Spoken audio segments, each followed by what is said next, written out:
फिर वह लड़का घोड़े की तलाश में निकल पड़ता है। सुबह से दोपहर हो जाती है। बहुत ढूंढने के बाद उस लड़के को घोड़ा मिल जाता है। उसे लेकर वह घर जाता है। घोड़े को देखते ही प्रेमचंद बहुत खुश हो जाता है। अरे वाह, जियो बेटे जियो। आखिर यह घोड़ा तुम्हें मिल ही गया। मुझे तो समझ ही नहीं आ रहा कि मैं किस शब्द में तुम्हारा शुक्रिया करूं। अरे शुक्रिया की कोई बात नहीं साहब। आपकी ज़रूरतों का ध्यान रखना, आपकी आज्ञा का पालन करना मेरा फ़र्ज़ है।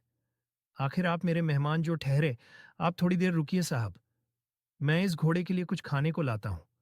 पता नहीं बेचारा कल से भूखा होगा। कुछ खाया भी होगा या नहीं। प्रेमचंद सोच में पड़ जाता है। इस जानवर से भी इस लड़के को इतना लगाव कि उसे इसकी इतनी फिक्र हो रही है। आज तक तो मैंने इतनी फिक्र कभी किसी इंसान की भी नहीं की।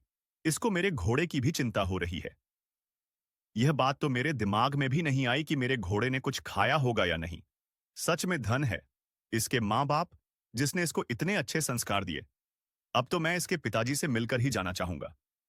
सुनो बेटे, तुम्हारे माता पिता आज आने वाले हैं ना?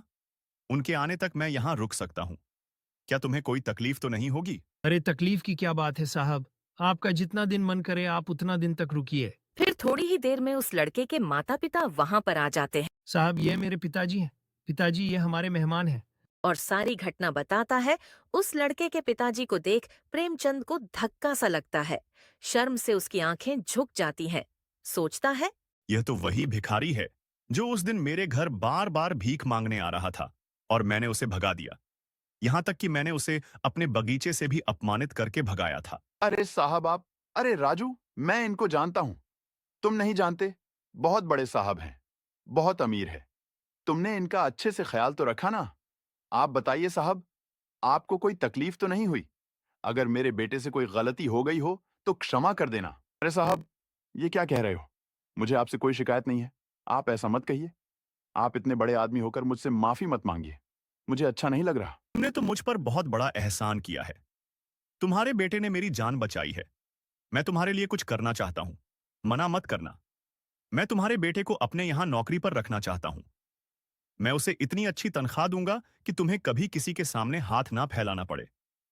तुम्हें कभी किसी बात की कमी नहीं होगी। और हां, तुम्हें इस झोपड़ी में नहीं रहोगे। मेरे 2-3 मकान ऐसे ही पड़े हैं। उनमें से एक मकान मैं तुम्हें दे दूंगा, तुम उसमें रहना। अरे नहीं साहब, हम ठीक है। नहीं तो मुझे बहुत बुरा लगेगा। मुझे लगेगा कि तुमने मुझे अभी तक माफ नहीं किया है। अगर सच में तुमने मुझे माफ कर दिया है तो मेरी बात मान लो और मेरे साथ चलो। फिर वह उसकी बात मान लेते हैं और बड़े ही आराम से नए घर में रहने लगते हैं। और राजू भी